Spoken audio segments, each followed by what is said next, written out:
SP news కి స్వాగతం. ముందుగా ముఖ్యాంశాలు.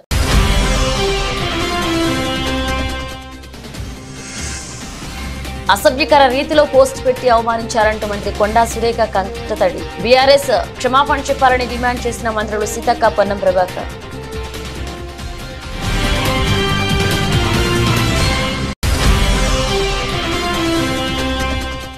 వరద బాధితులకు ఆర్థిక సహాయంపై సమీక్ష నిర్వహించిన సీఎం చంద్రబాబు. బాధితులకు తప్పకుండా న్యాయం చేస్తామని హామీ. బాధితులు తమ అకౌంట్లకు ఆధార్ను లింక్ చేసుకోవాలని సూచించిన సీఎం.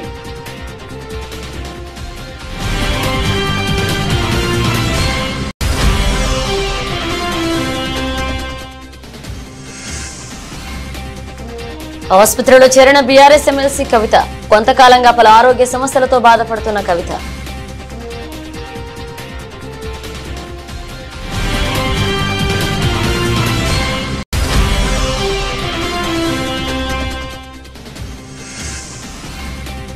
మూసీ పరివాహక ప్రాంతాల్లో కూల్చివేతల షూరు. తొలి ప్రక్రియలో భాగంగా రివర్ బెడ్ లో కూల్చివేతలు.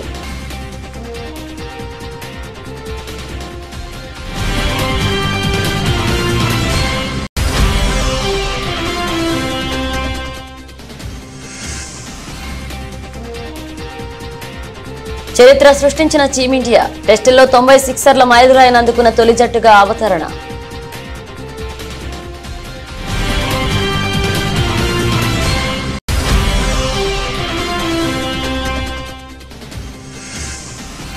భారీ నష్టాలతో భారత స్టాక్ మార్కెట్. ఏకంగా 1272 పాయింట్లు నష్టపోయిన సెన్సెక్స్.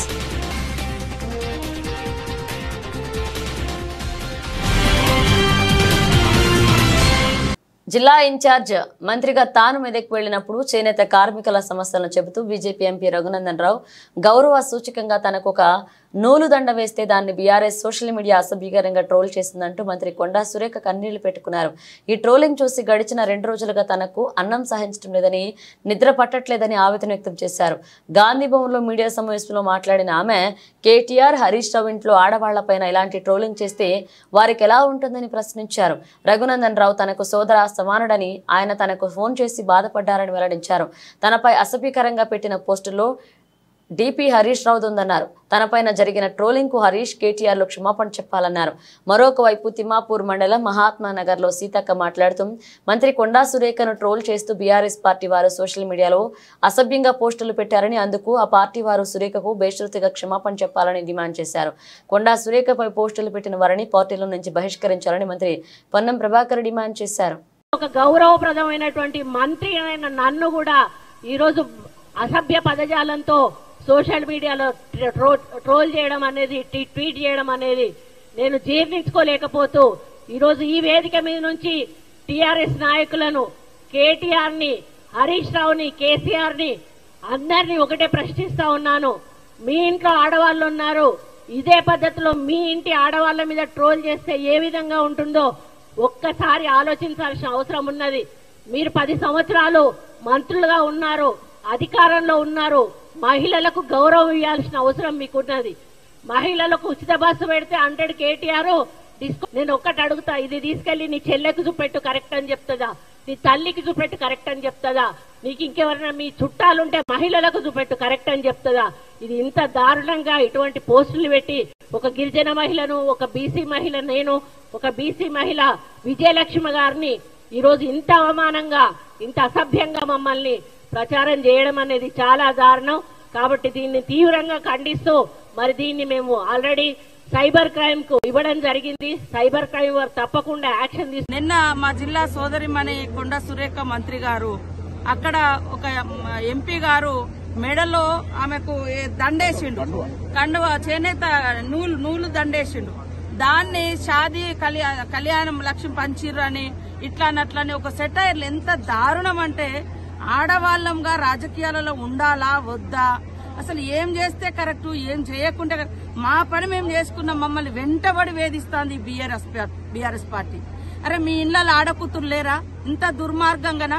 ప్రతిపక్షంలో ఉన్నప్పుడు బాధ్యత గల ప్రతిపక్షంగా వ్యవహరించాల్సిన అవసరం ఉన్నది. అందులో సమాజంలో మహిళల పట్ల ఇంకా జాగ్రత్తగా వ్యవహరించాల్సిన అవసరం ఉన్నది. మీరు ఒకవేళ సోషల్ మీడియా ద్వారా రాజకీయ నాయకులను అవమానపరచదలుచుకుంటే దానికి కూడా ఒక హద్దు పరిధి ఉండాల్సిన అవసరం ఉంది.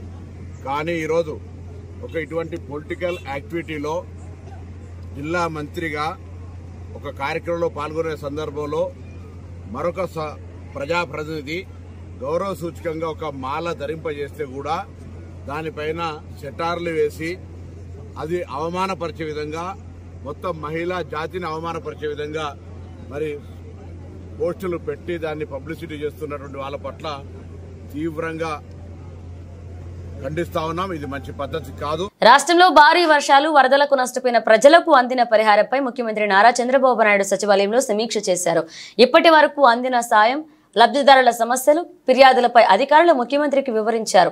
అందించాల్సిన 602 కోట్ల పరిహారం పంపిణీకి గాను 588.59 కోట్లు లబ్ధిదారుల అకౌంట్లలో జమ చేసినట్లుగా అధికారులు వివరించారు. ఇందులో రైతులకు పంట నష్టపరిహారం కింద జరిపే చెల్లింపులు 300 కోట్లు కాగా మిగిలిన మొత్తం ఇళ్లు, షాపులు మునిగి ఆస్తులు నష్టపోయిన వారికి పరిహారంగా అందిస్తున్నామన్నారు.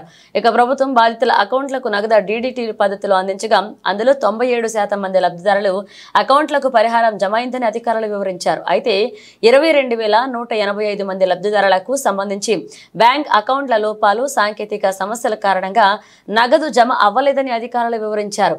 బ్యాంక్ అకౌంట్తో ఆధార్ లింక్ అవ్వకపోవడం, ఆధార్ అకౌంట్ మ్యాచ్ అవ్వకపోవడం, అకౌంట్ యాక్టివ్గా లేకపోవడం, అకౌంట్ క్లోజ్ అవ్వడం, అకౌంట్ తప్పుగా నమోదవడం, ఇతర వివరాలు సరిగ్గా లేకపోవడంతో పరిహారం సొమ్ము లబ్ధిదారుల అకౌంట్లో జమ కాలేదని అధికారులు వివరించారు. ఈ నేపథ్యంలో లబ్ధిదారులు బ్యాంకుకు వెళ్లి కేవైసీ పూర్తి చేసుకోవాలని కోరామని, 2-3 రోజుల్లో ఆ ప్రక్రియ పూర్తవుతుందని అధికారులు తెలిపారు. బ్యాంక్ అకౌంట్లకు మరొకసారి డబ్బులు బదిలీ చేశామని, ఈ రోజు సాంకేతిక సమస్య పరిష్కరించుకున్న వారి అకౌంట్లలో డబ్బులు జమ అయ్యాయని వివరించారు. సాంకేతిక సమస్యలు పరిష్కరించి ప్రతి ఒక్కరికి పరిహారం అందజేయాలని, ఏ ఒక్కరూ అసంతృప్తితో ఉండడానికి వీల్లేదని అధికారులకు సీఎం సూచించారు. అర్హులు ఎవరికి సాయం అందకుండా ఉండేందుకు అవకాశం ఉండకూడదని సీఎం స్పష్టం చేశారు. ఇప్పటికీ కొంతమంది పరిహారం కోసం దరఖాస్తు చేసుకుంటున్నారని, వాటిని పరిశీలించి అర్హత ఉంటే ప్రభుత్వం నుండి సాయం అందజేస్తున్నామని అధికారులు తెలిపారు. అర్హులుగా ఎంపిక ఎవరికైతే డబ్బులు వారి అకౌంట్లలో పడలేదో వారు సచివాలయ సిబ్బంది ద్వారా సమస్య పరిష్కరించుకోవాలని ప్రజలను కోరుతున్నామని అధికారులు తెలిపారు. వచ్చే శుక్రవారం నాటికి అన్ని సాంకేతిక సమస్యలు పరిష్కరించి పూర్తి స్థాయిలో పరిహారం పంపిణీ పూర్తి చేయాలని సీఎం అధికారులను ఆదేశించారు. వాహనాలకు బీమా చెల్లింపు, రుణాల రీషెడ్యూల్, అర్బన్ కంపెనీ ద్వారా ఎలక్ట్రానిక్ వస్తువుల రిపేర్ వంటి అంశాలపై అధికారులు ముఖ్యమంత్రికి వివరించారు. సమీక్షలో మంత్రులు నారాయణ, అనగాని సత్యప్రసాద్, పలు శాఖల ఉన్నతాధికారులు పాల్గొన్నారు. మూసీ పేరిట ఢిల్లీ పెద్దలకు 25,000 కోట్లు ఇచ్చేందుకే 1,50,000 కోట్లతో మూసీ సుందరీకరణ చేస్తారని సీఎం రేవంత్ రెడ్డి ఆరాటపడుతున్నారని బీఆర్ఎస్ వర్కింగ్ ప్రెసిడెంట్ కేటీఆర్ మండిపడ్డారు. కోట్ల విలువ చేసే ఆస్తులకు డబుల్ బెడ్రూమ్ ఇండ్లను పరిహారంగా ఇవ్వాలనుకోవడం కాంగ్రెస్ సర్కార్ దుర్మార్గమైన చర్యలకు నిదర్శనమని నిప్పులు చెరిగారు. రెక్కల కష్టం చేసి కట్టుకున్న ఇండ్లను కూల్చివేసేందుకే వస్తున్న రేవంత్ రెడ్డికి ఆడబిడ్డల ఉసురు తగులుతుందని ఆగ్రహాన్ని వ్యక్తం చేశారు. మూసీ పరివాహక ప్రాంతాలైన హైదర్గూడలోని లక్ష్మీనగర్, బహదూరపురలోని కిషన్ బాగ్ ప్రాంతాల్లో మాజీ మంత్రులు సబితా ఇంద్రారెడ్డి, జగదీశ్వర్ రెడ్డి, మహమ్మద్ అలీ, బీఆర్ఎస్ ఎమ్మెల్యేలు, ఎమ్మెల్సీలు, నాయకులతో కలిసి కేటీఆర్ సోమవారం పర్యటించారు. మూసీ వెంట మార్కింగ్ జరుగుతున్న ప్రాంతాలను పరిశీలించి బాధితుల గోడు విన్నారు. పేదల ఇండ్లను మూసీలో కలిపే సుందరీకరణ ఎందుకు అని ప్రభుత్వాన్ని ప్రశ్నించారు. సీఎం సీటును కాపాడుకునేందుకు రేవంత్ రెడ్డి ఢిల్లీ పెద్దలకు 25,000 కోట్ల నజరానా ఇచ్చేందుకే 1,50,000 కోట్లతో మూసీ సుందరీకరణ ప్రాజెక్టు కోసం ప్రయత్నాలు చేస్తున్నాడని విమర్శించారు. త్రినాథ్ ఒక మాట చెప్పిండు, మీరు వినాలా. ఆయన ఏమన్నాడు? December 7th నాడు కాంగ్రెస్ గవర్నమెంట్ వచ్చింది, January 14 నాడు నాకు బిల్డింగ్ పర్మిషన్ వచ్చింది, ఆ తర్వాత నేను ఇల్లు కట్టుకున్నాను. ఇప్పుడు సెప్టెంబర్ మాసంలో ఉన్నాము, నేను ఇల్లు కట్టుకున్నాను, అలా పోయినాను, లోన్ తెచ్చుకున్నా, పర్మిషన్ ఇచ్చిండ్రు, రిజిస్ట్రేషన్ అయ్యింది. మరి కాంగ్రెస్ ఓడే పర్మిషన్ ఇస్తాడు, కాంగ్రెస్ ఓడే రిజిస్ట్రేషన్ చేస్తాడు, మళ్ళీ కాంగ్రెస్ ఓడే కూలగొడతా అంటే వాళ్ళకి తెలుస్తున్నా అన్న ఏం చేస్తున్నారు అనే మాట వారు అడిగినారు.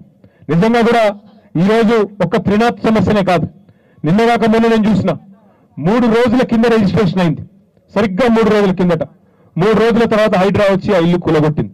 ఇవాళ ఈ ప్రభుత్వానికి కనీసం ఎడమ చేయికి తెలుస్తుందా, కుడి చేయి ఏం చేస్తుందో? ఒక శాఖనేమో రిజిస్ట్రేషన్ చేస్తుంది, మరొక శాఖనేమో వచ్చి కూలగొడుతుంది. అంటే రేవంత్ రెడ్డి గారి ప్రభుత్వం, కాంగ్రెస్ ప్రభుత్వం ఎంత దయనీయమైన పరిస్థితిలో, ఎంత అన్ఫిట్ సీఎం మనకున్నాడో దాన్ని బట్టే మనం చెప్పొచ్చు. సిగ్గు అని చెప్పక తప్పది ఈ ప్రభుత్వానికి. మీ ఇలా వచ్చి మూసీ మీద పడ్డాడు. ఎందుకో తెలుసా?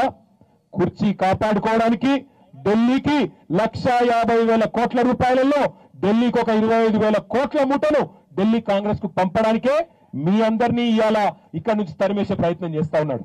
దేవుడిని రాజకీయాల్లోకి లాగొద్దని తిరుమల లడ్డూలో కల్తీ అంశంపై ఏపీ ప్రభుత్వానికి సుప్రీంకోర్టు తలంటూ అంటున్న నేపథ్యంలో ఏపీ సీఎం చంద్రబాబుపై మాజీ ఎంపీ మార్గాని భరత్ కీలక వ్యాఖ్యలు చేశారు. హిందూ సమాజానికి చంద్రబాబు బేషరతుగా క్షమాపణ చెప్పాలని డిమాండ్ చేశారు.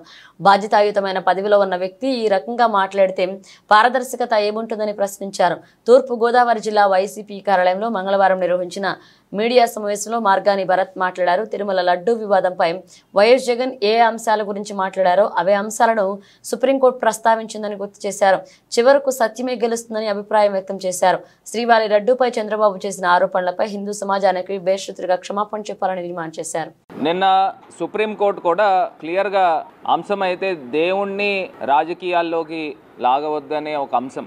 ఇది కాకుండా మీ దగ్గర ప్రైమా ఫేసీగా పూర్తి స్థాయి సమాచారం లేకపోకుండా మీడియాకి ఎట్లాగా తీసుకొస్తారనేది ఇంకొక అంశం.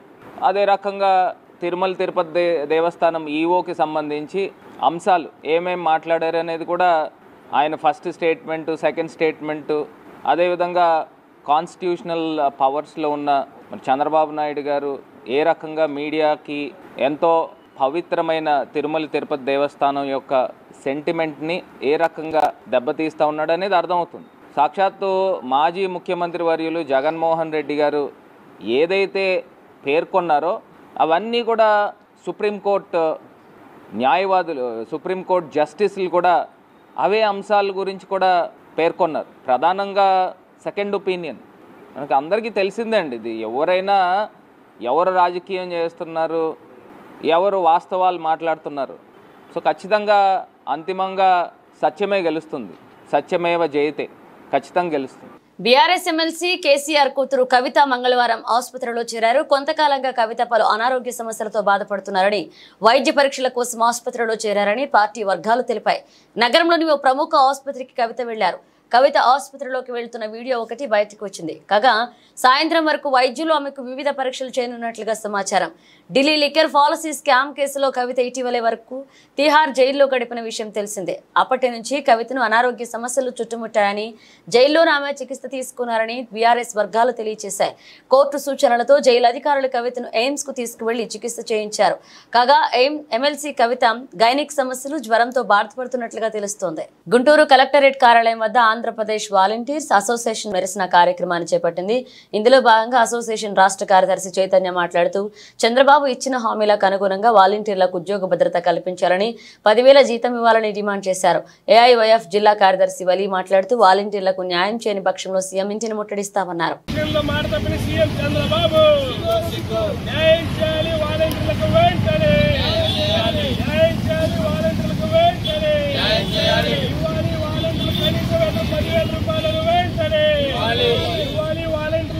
చంద్రబాబు ఇచ్చిన హామీ 10,000 రూపాయలు వెంటనే ఇవ్వాలి. సీఎం చంద్రబాబు ఇచ్చిన 10,000 రూపాయల హామీని వెంటనే పోరాడతాం. వాలంటీర్లకు న్యాయం జరిగేంత వరకు పోరాడతాం. ఆదిలాబాద్ పట్టణంలో ఖానాపూర్, కొలిపూర్, అంబేద్కర్ నగర్ కాలనీలో జోగురామన్న కార్యకర్తలతో కలిసి పర్యటించి ప్రజల సమస్యలను అడిగి తెలుసుకున్నారు. ఈ సందర్భంగా మాజీ మంత్రి జోగురామన్న మాట్లాడుతూ దశాబ్దాల కాలంగా నిరుపేదల గుడిసెలు వేసుకుని నివాసం ఉండే అప్పుడున్న కాంగ్రెస్ పార్టీ ప్రభుత్వం ఇందిరమ్మ ఇళ్లను నిర్మించి సౌకర్యాలు కల్పించిందని గుర్తు చేశారు. ఇప్పుడున్న రేవంత్ రెడ్డి సర్కార్ చెరువును కబ్జా చేసి నిర్మించాలని కూల్చేందుకు మార్కింగ్ వేయడం సరికాదని పేర్కొన్నారు. ఎవరూ అధైర్యపడవద్దని బీఆర్ఎస్ పార్టీ అండగా ఉంటుందని పేర్కొన్నారు. ఈరోజు ఆదిలాబాద్ పట్టణానికి సంబంధించినటువంటి ఏదైతే వార్డ్ నంబర్ 27, 28, 29 సంబంధించినటువంటి అయితే ఖానాపూర్ చెరువు ఆ ప్రాంతంలో చాలా దూరంగా ఇండ్లు నిర్మాణం చేసుకొని 70-80 సంవత్సరాల నుంచి కూడా ఆ కుటుంబాలు ఇక్కడ నివసిస్తున్నారు. అందరూ పేద ప్రజలే సొంతం జాగాలు కొనుక్కొని ఇల్లు కట్టుకోవడానికి పర్మిషన్లు తీసుకొని ఇలా కొందరు పక్కా ఇండ్ల నిర్మాణం చేసుకున్నారు, కొందరు టెంపరీ ఇండ్లు వేసుకున్నారు, కొందరికి ఇందిరమ్మ ఇండ్లు కూడా ఇందిరమ్మ ప్రభుత్వంలో 2004లో ఇందిరమ్మ ఇండ్లు కూడా ఇచ్చి కట్టించిన ఇండ్లు ఉన్నాయి. వీళ్ళందరినీ ఇలా హైడ్రా పేరుతో 3-4 రోజుల క్రితం జిల్లా కలెక్టర్ గారి యొక్క ఆదేశానుసారం మరి రెవెన్యూ, ఇరిగేషను, మున్సిపాలిటీ, పోలీసు అందరు కలిసి 4 టీములుగా ఏర్పడి మరి ఎక్కడెక్కడి వరకైతే ఈ చెరువు ఎఫ్టీఎల్ ఉన్నదని చెప్పి మరి మార్కింగ్ ఇవ్వడం జరిగింది. ఆ మార్కింగ్ తర్వాత ఇంకా 30 మీటర్లు బఫర్ ఉంటుందని చెప్పి భయపెట్టడం జరుగుతుంది. మేము ఒకటే ఈ ఖానాపూర్ కానీ కోలిపుర కానీ మరి ఇలా ఈ ప్రాంత పేద ప్రజలకు బీఆర్ఎస్ పార్టీ కేసీఆర్ గారి నాయకత్వంలో మీకు పూర్తిగా సపోర్ట్ ఉంటాం, మీకు పూర్తిగా మద్దతు ఉంటాం. ఎవ్వడు కూడా వచ్చి మీ ఇల్లుకు మార్కింగ్ ఇచ్చినా, బుల్డోజర్లు పెట్టినా, ఏ రాత్రి వచ్చినా ఎప్పుడు వచ్చినా మా బీఆర్ఎస్ పార్టీ కార్యకర్తలు, నాయకులందరం కూడా మీకు అండగా ఉంటామని చెప్పి. తూర్పుగోదావరి జిల్లా గోకవరం కాలుష్య కారక కంపెనీలను ఎట్టి పరిస్థితుల్లోనూ ప్రోత్సహించబోమని జగ్గంపేట శాసనసభ్యులు జ్యోతుల నెహ్రూ అన్నారు. గుమ్మలదొడ్డినిలో నిర్మించిన అస్సాగో కంపెనీని స్థానిక గ్రామస్తులతో కలిసి ఆయన సందర్శించారు. ధ్వని, వాయు, నీటి కాలుష్యాలలో సమీప గ్రామ ప్రజలు కంపెనీ ముందు ధర్నా నిర్వహించిన నేపథ్యంలో ప్రజలు యాజమాన్యం పిలుపు మేరకు ఇథనాయిల్ కంపెనీని సందర్శించడం జరిగిందన్నారు. ఫ్యాక్టరీ ప్రారంభించేటప్పుడు సాంకేతిక సమస్యల వల్ల గ్రామస్తులు ఇబ్బందులు పడకుండా జాగ్రత్తలు తీసుకుంటే బాగుంటుందని ఆయన తెలిపారు. రాష్ట్రంలో నూతన ఫ్యాక్టరీల ఏర్పాటుకు చర్యలు తీసుకోవడంతో పాటుగా ఫ్యాక్టరీల వల్ల సమీప గ్రామ ప్రజలు ఇబ్బందులు పడకుండా చూడాల్సిన బాధ్యత తమపై ఉందన్నారు. ఏదైతే అసాగో ఇండస్ట్రీ అంటే ఇథనాల్ తయారు చేసేటటువంటి ఫ్యాక్టరీ నిర్మాణం జరిగిందో ఈ ప్రభుత్వ టైంలో దాన్ని గతంలోనే ప్రారంభోత్సవం చేశారు. కానీ అది పనిచేయడం మొదలుపెట్టినటువంటి పరిస్థితి ఇప్పుడు కలిగింది. ఏదైతే గత 20 రోజుల్లో ఈ పనిచేయడం మొదలెట్టిందో అక్కడి నుంచి ప్రజల్లో ఒక ఆందోళన బయలుదేరింది. గతం నుంచి నిర్మాణం దగ్గర నుంచి ఆందోళన ఉంది. దీనివల్ల కాంగ్రెస్ పార్టీ కూడా ఒక ఉద్యమం చేసింది. ఆ రోజు కూడా మేము వీళ్ళకి ఏం పని లేక ఉద్యమం చేస్తున్నారు, ఇది వాస్తవం. మేము అనుకున్నాం ఒక ఇండస్ట్రీ వస్తుంది కదా మన ప్రాంతానికి, కొంతమందికి ఉపాధి కలుగుతుంది, దాని మీద ఎందుకు మనం ఇబ్బంది కలిగించాలి అని చెప్పేసాను. అదే రకంగా ప్రారంభించే ముందు కూడా మా దగ్గరకు వచ్చారు. వస్తే మేము వారిని అడిగింది ఏంటంటే, కేవలం మీరు ఇచ్చేటటువంటి ఉద్యోగాలు 10,000 నుంచి 20,000 లోపు ఉంటాయి ఇక్కడ పిల్లలకి ఎవరికి ఇచ్చిన. కాబట్టి బయట కాకుండా మీరు ఎన్ని ఉద్యోగాలు ఇవ్వగలిగితే అన్నీ కూడా ఈ గోకవరం మండలానికి సంబంధించే ఉద్యోగాలు ఇవ్వండి అని చెప్పేసి మేము అడగడం జరిగింది. సరే, అది ఒక్కొక్కరికి ఇస్తున్నారు, చేర్చుకుంటూ వెళ్తున్నారు. ఈ లోపల ఇక్కడ ఇబ్బందికర పరిస్థితులు వచ్చాయి. 4 గ్రామాల్లో ప్రజలు 20 రోజులు టైం ఇచ్చాం. ఆ 20 రోజుల్లో కూడా 70% పొల్యూషన్ లేకుండా, స్మెల్ లేకుండా, ముందు సౌండ్ అన్నారు మా వాళ్ళు. సౌండ్ గురించి తర్వాత మాట్లాడదాం. సౌండ్కి అలవాటు పడిపోతాం, డీజేలు పెడుతున్నాం, దుబ్బుకు మాట్లాడు కొడుతుంటే వాయించినట్టే కొంత ఇబ్బంది ఉంటుంది. తర్వాత అది మనమే అలవాటు పడుతున్నాం. కానీ ఇది ప్రమాదమైంది. ఇది ఈ గాలి పీలితే ఏమవుతుందో తెలీదు. సౌండ్ కూడా నైట్ ఆపేయాలండి. ఆ కండిషన్స్ అన్ని రేపు పెడతారు. ఇప్పుడు మా వాళ్ళు చెప్పినటువంటి అన్ని పాయింట్స్ ని కూడా అందులో రేపు కండిషన్స్ గా వస్తాయి. 20 రోజులు మాత్రం మేము టైం ఇవ్వడం జరుగుతుంది. గుడిబడి పేర్లను ప్రస్తావిస్తూ వర్ధన్నపేట ఎమ్మెల్యే కేఆర్ నాగరాజు చేసిన వ్యాఖ్యలు వివాదాస్పదంగా మారాయి. వరంగల్ పర్యటనలో భాగంగా ఆయనవోలు మండల కేంద్రంలోని కస్తూర్బా గాంధీ బాలికల పాఠశాలను ఎంపీ కడియం కావ్యతో కలిసి సందర్శించారు. ఈ సందర్భంగా ఎమ్మెల్యే నాగరాజు మాట్లాడుతూ గుడి కంటే బడి ముఖ్యం, బడుల్లో జ్ఞానం దొరుకుతుంది అని ఆలయాలు నిర్మిస్తే బిచ్చగాళ్లు ఎక్కువ అవుతారని ఎమ్మెల్యే చేసిన వ్యాఖ్యలు జిల్లాలో ప్రస్తుతం చర్చనీయాంశంగా మారింది. ఎమ్మెల్యే చేసిన వ్యాఖ్యలపైన మాదిగ కులస్తులు, హిందూవాదులు మండిపడుతున్నారు. ఇంపార్టెంట్ నాకు బడి ఫస్ట్ మనం బడికి పోదాం. ఎందుకంటే అంబేద్కర్ గారు చెప్పారు, నేను ఎక్కడ ప్రస్తావించినా అదే చెప్తాను. డాక్టర్ బిఆర్ అంబేద్కర్ గారు ఏం చెప్పారంటే గుడి కంటే నేను బడికి ఎక్కువ ప్రాధాన్యత ఇస్తా. బడి కడితే విద్యావేత్తలు జ్ఞానాన్ని సంపాదించిన, ప్రపంచాన్ని చాటించేంత జ్ఞానాన్ని సంపాదించుకుని ప్రపంచాన్ని శాసించేంత శక్తి వస్తుంది. అదే గుడి కడితే విషయాలు తయారవుతారు. కాబట్టి నేను గుడి కంటే ఎక్కువ బడికి ప్రిఫరెన్స్ ఇస్తాను. చెప్పకుండా ఫస్ట్ బడికి తీసుకొచ్చాను, అది క్షమించమ్మా. అందరి మధ్యన విద్యుత్ సర్దుబాటు పద్ధతిని రద్దు చేయాలని సిహెచ్ బాబురావు డిమాండ్ చేశారు. 7,200 కోట్ల రూపాయల విద్యుత్ సర్దుబాటు ఛార్జీల భారం మోపడానికి రంగం సిద్ధం చేసిందన్నారు. 2022-23 సంవత్సరానికి సంబంధించి వినియోగించిన విద్యుత్పై అదనపు సర్దుబాటు ఛార్జీలపై బహిరంగ ప్రకటన విడుదల చేసిన విద్యుత్ నియంత్రణ మండలిని ఆయన డిమాండ్ చేశారు. ఎన్నికలకు ముందు ఎన్డీఏ కూటమి అధికారం వచ్చిన తర్వాత మాట తప్పారన్నారు. 100 రోజుల పరిపాలన అద్భుతంగా ఉందని ఎన్డీఏ నాయకులు ప్రచారం చేసుకుంటున్నారన్నారు. 23 సంవత్సరంలో వాడుకున్న దానికి ఆ రోజు బిల్లులు కట్టేశారు. కట్టిన బిల్లులు చాలలేదు, అదనంగా ఈరోజు సుమారుగా యూనిట్కి 45 పైసల నుండి ₹3.27 వరకు మళ్ళీ అదనంగా కట్టించుకోవడానికి ప్రయత్నం చేస్తున్నారు. ఇప్పటికే కరెంటు బిల్లుల్లో 3 రకాల సర్దుబాటు ఛార్జీలు ఇప్పుడు కడుతున్నాం.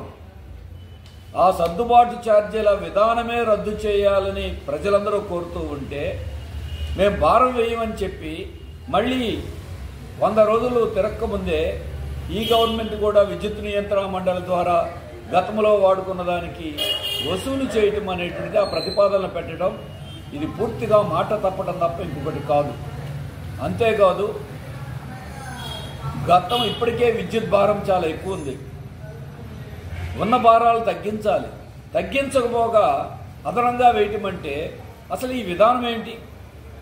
2 ఏళ్ల క్రితం వాడుకున్న కరెంటుకి ఇవాళ మళ్ళీ కట్టిన బిల్ దానికి మళ్ళీ అదనంగా కట్టమనే ఈ పద్ధతే రద్దు చేయాలి. అది ట్రూ అప్ ఛార్జీలా, దానికి సర్దుబాటు ఛార్జీలా, దానికి FPPCA అనే ఒక ఇంధనపు సర్దుబాటు ఛార్జీ అని ఇంకో పేరు పెట్టారు. పేరేదైనా ఒకటే, జనం దగ్గర నుంచి గుంజుకోవటమే. ఇప్పటికే ప్రతి నెల మన కరెంటు బిల్తో పాటు కడుతున్నాం. ఎన్నికల ముందు వైసీపీ ప్రభుత్వం ఈ ప్రతిపాదనని తొక్కిపట్టి ఉంచింది. ఇప్పుడు ఎన్నికలు ముగియగానే తెలుగుదేశం బయటికి తీసుకొచ్చింది. గతంలో వైసీపీ ప్రభుత్వం 2014-19లో తెలుగుదేశం తొక్కిపట్టిందని వాళ్ళు జనం మీద 3 రకాల సర్దుబాటు ఛార్జీలు వేశారు. కేంద్ర ప్రభుత్వం బీజేపీ ఈ సర్దుబాటు ఛార్జీల విధానాన్ని ప్రతి నెలా వసూలు చేయమని వాళ్ళు ఆదేశం ఇస్తున్నారు. ఇక్కడ కూటమిగా ఉన్న ప్రభుత్వం ఇటువంటి భారాల్ని ఈరోజు మోపుతా ఉన్నారు. కాబట్టి ఇది దాదాపుగా రాష్ట్రంలో ఉన్న 2 కోట్ల మంది వినియోగదారుల మీద ఈ విద్యుత్ బాధుడు, ఉన్న బాధుడికి తోడు అదనపు బాధుడు కూడా ఈ రోజున ప్రారంభం కాబోతోంది. దీన్ని పూర్తిగా ఉపసంహరించాలని సిపిఎం తరఫున మేము డిమాండ్ చేస్తా ఉన్నాం. ఇది మాట తప్పడం తప్ప ఇంకోటి కాదు. ఇది పేరుని మాకేమీ సంబంధం లేదనొచ్చు. విద్యుత్ నియంత్రణ మండలి ద్వారా మూసీ పరివాహక ప్రాంతాల్లో కూల్చివేతలు మొదలయ్యాయి. చాదర్ఘాట్, శంకర్ నగర్ బస్తీలో కూల్చివేతలను మంగళవారం ఉదయం అధికారులు ప్రారంభించారు. RBX అని రాసి ఇళ్లు ఖాళీ చేసిన వాటిని అధికారులు కూల్చివేస్తున్నారు. ఎలాంటి అవాంతరాలు జరగకుండా భారీగా పోలీసులు మోహరించారు. దాదాపు 140 ఇళ్లు ఖాళీ అయ్యాయి. ఇళ్లు ఖాళీ చేసిన వారికి ప్రభుత్వం ఇచ్చిన హామీ ప్రకారం డబుల్ బెడ్రూమ్ ఇళ్లను కేటాయించనున్నారు. కాగా మూసీ సుందరీకరణ ప్రాజెక్టును తెలంగాణ ప్రభుత్వం చేపట్టిన విషయం తెలిసిందే. హైదరాబాద్ను వరదల నుంచి రక్షించేందుకు ఆక్రమణకు గురైన మూసీ నదీ పరివాహక ప్రాంతాల జలాశయాలను పునరుద్ధరించి కాలుష్య కోరల నుంచి మూసీని కాపాడేందుకే ప్రభుత్వం మూసీ సుందరీకరణ ప్రాజెక్టు శ్రీకారం చుట్టింది. అధికారులు ముందుగా మూసీ నది FTL పరిధిని సర్వే చేశారు. అందులో దాదాపు 16,000 నివాసాలు FTL పరిధిలో ఉన్నట్లుగా తెలిసింది. అందులో పేద మధ్యతరగతి వారు నివసిస్తున్నారు. దీంతో ప్రభుత్వం మూసీ సుందరీకరణ ప్రాజెక్టులో భాగంగా FTL పరిధిలో నివాసాలు ఏర్పాటు చేసుకుని జీవిస్తున్న పేదలకు ఉచితంగా డబుల్ బెడ్రూమ్ ఇళ్లు ఇవ్వాలని నిర్ణయించింది. ఇక అందుకోసం ఇప్పటికే జీవో కూడా జారీ చేసింది. అయితే డబుల్ బెడ్రూమ్లు ఎవరికి ఇవ్వాలని దానిపై తాజాగా రెవెన్యూ అధికారులు సర్వే చేసి గుర్తించి ఇళ్లపై RBX రివర్ బెడ్ ఎక్స్ట్రీమ్ అని రాశారు.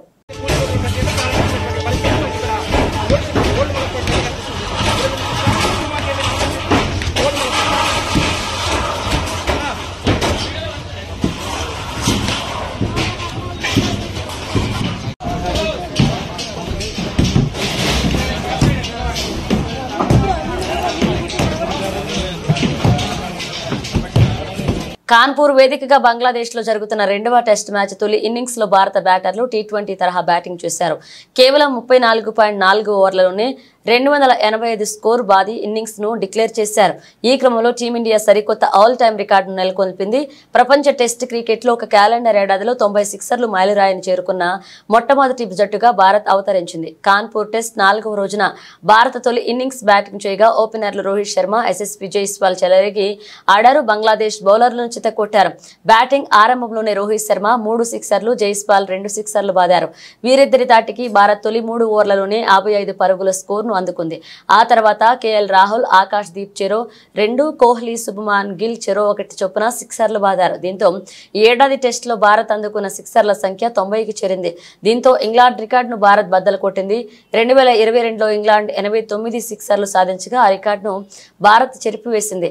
1877లో టెస్ట్ క్రికెట్ ప్రారంభమవగా ఆనాటి నుంచి ఏ జట్టు ఒక్క క్యాలెండర్ ఏడాదిలో 90 సిక్సర్ల మైలురాన్ని చేరుకోలేదు. ఈ ఘనత సాధించిన తొలి జట్టుగా భారత్ చరిత్ర సృష్టించింది. కాగా ఇంతకు ముందు 2021లో భారత్ అత్యధికంగా 87 సిక్సర్లు బాదింది. ఇప్పటి వరకు అదే అత్యుత్తమంగా కొనసాగింది. దేశీయ స్టాక్ మార్కెట్లు కుప్పకూలాయి. అంతర్జాతీయ దేశాలు నెలకొన్న అనిశ్చిత పరిస్థితులకు తోడు జపాన్ సూచీలు కుప్పకూలడం దేశీయ మార్కెట్ల పతనానికి ఆజ్యం పోశాయి. బ్యాంకింగ్, ఆర్థిక, వాహన రంగ షేర్లలో క్రయ విక్రయాలు జోరుగా సాగాయి. ఇంట్రాడేలో 1300 పాయింట్లకు పైగా నష్టపోయిన 30 షేర్ల ఇండెక్స్ సూచీ సెన్సెక్స్ చివరకు 1272.07 పాయింట్లు 1.49% నష్టపోయి 85,000 దిగువకు 84,299.78 వద్ద నిలిచింది. మరొక సూచీ నిఫ్టీ కూడా 368.10 పాయింట్లు లేదా 1.41% పతనం చెంది 25,810.85 వద్ద ముగిసింది. స్టాక్ మార్కెట్ల భారీ నష్టంతో లక్షల కోట్ల మదుపరుల సంపద హారతి కర్పూరంలో కరిగిపోయింది. BSE లిస్ట్ అయిన కంపెనీల మార్కెట్ క్యాపిటలైజేషన్ విలువ 3,87,885.53 కోట్లు కరిగిపోయి 4,74,034,137.15 కోట్లకు 5.66 ట్రిలియన్ డాలర్లు పడిపోయింది. గడిచిన 2 నెలలుగా పెరుగుతూ వచ్చిన నిఫ్టీ భారీగా నష్టపోయిందని చైనా ఇటీవలే తీసుకున్న ఉద్దీపన ప్యాకేజీతో విదేశీ సంస్థగత పెట్టుబడిదారులు తమ పెట్టుబడులను అక్కడికి తరలించడం కూడా ఇతర దేశాల సూచీలపై ప్రతికూల ప్రభావం చూపాయని HDFC సెక్యూరిటీ హెడ్ దీపక్ జాసాని తెలిపారు.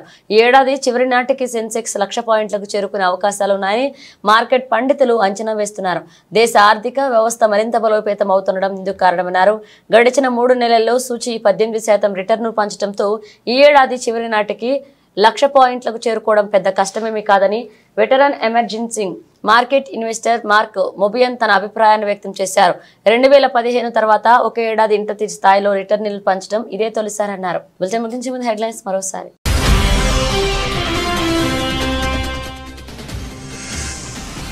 అసభ్యకర రీతిలో పోస్ట్ పెట్టి అవమానించారంటూ మంత్రి కొండా సురేఖ కంటతడి. బీఆర్ఎస్ క్షమాపణ చెప్పాలని డిమాండ్ చేసిన మంత్రులు సీతక్క, పొన్నం ప్రభాకర్.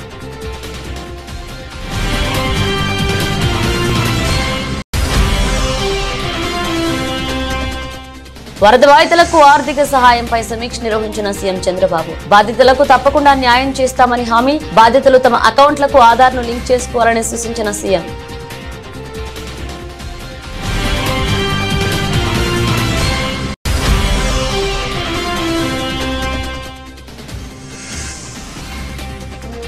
ఆసుపత్రిలో చేరిన బీఆర్ఎస్ ఎమ్మెల్సీ కవిత.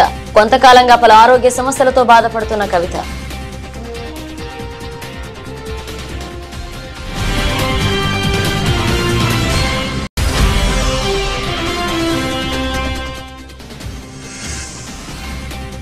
మూసీ పరివాహక ప్రాంతాల్లో కూల్చివేతల షూరు. తొలి ప్రక్రియలో భాగంగా రివర్ బెడ్ లో కూల్చివేతలు.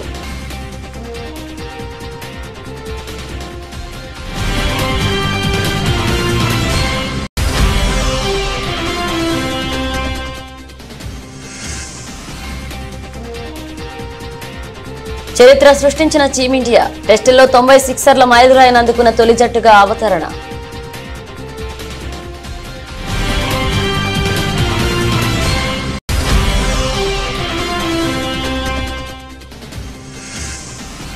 భారీ నష్టాలతో భారత స్టాక్ మార్కెట్ ఏకంగా 1272 పాయింట్లు నష్టపోయిన సెన్సెక్స్.